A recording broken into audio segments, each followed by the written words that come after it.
संत की महिमा या भगवान की मर्यादा को समझना बहुत ही कठिन है। उनकी मर्यादा को जानना ये सब असंभव की चीज है। बहुत कठिनता से समझा जाता है या जाना जाता है। एक समय की बात है, श्री कृष्ण जी ने हस्तिनापुर हमेशा आया जाया करते थे। हस्तिनापुर में जब जब श्री कृष्ण जाते हैं तब तब सबसे प्रेम और माया बसती जाती है। वहीं पर दुर्योधन जी और पांडव में अर्जुन और वहीं पर विदुर जी हमेशा श्री कृष्ण भगवान से मिला जुला करते थे और कहते थे, प्रभु एक बार हमारे घर पर आइए।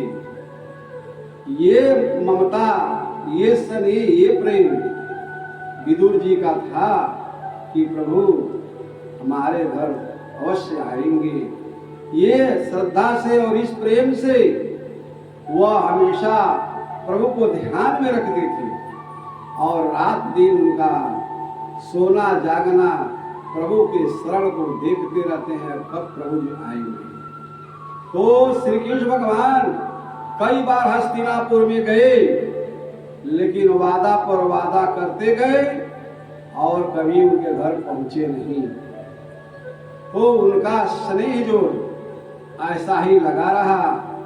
वह मछली के जैसे जल से निकाल दिया जाए, जल के बिना तड़प तड़प कर मर जाती है। ऐसे विदुर जी भगवान के आशा लगाए मर रहे थे। श्री कृष्ण जी नहीं पहुंच पाए। परम पिता परमेश्वर जो पूर्ण ब्रह्म है, उन्होंने देख रहे थे कि ये मेरा भक्त जो है स्नेह लगाया हुआ है और रास्ता देख रहा है। पूर्ण ब्रह्म ने श्री कृष्ण जी का रूप धारण कर लिया और विदुर के घर जा पहुंचे। और विदुर घर जब पहुंच जाते हैं तो विदुर जी ने देखे कि या तो प्रभु जी हमारे घरे आ गए। न विदुर के घरे कोई व्यवस्था नहीं थी। विदुर बहुत ही गरीब प्राणी थे। न रहने का ठिकान, न खाने का ठिकान था। प्रभु को बैठाने के उनके पास स्थान नहीं शुद्ध था। लेकिन प्रभु जी को बैठाए और अपने आप को कोस रहे हैं, हाय रे मेरी जिंदगी, हाय रे मेरी गरीबी। कौन जन्मता ऐसा मैंने कर्म किया कि प्रभु मेरे घर आ गए और उनको न बैठने का स्थान, न उनको खाने का कोई व्यवस्था हमारे पास नहीं है। ऐसे विदुर जी सोच रहे हैं, अपने आप को कोस नहीं रहे।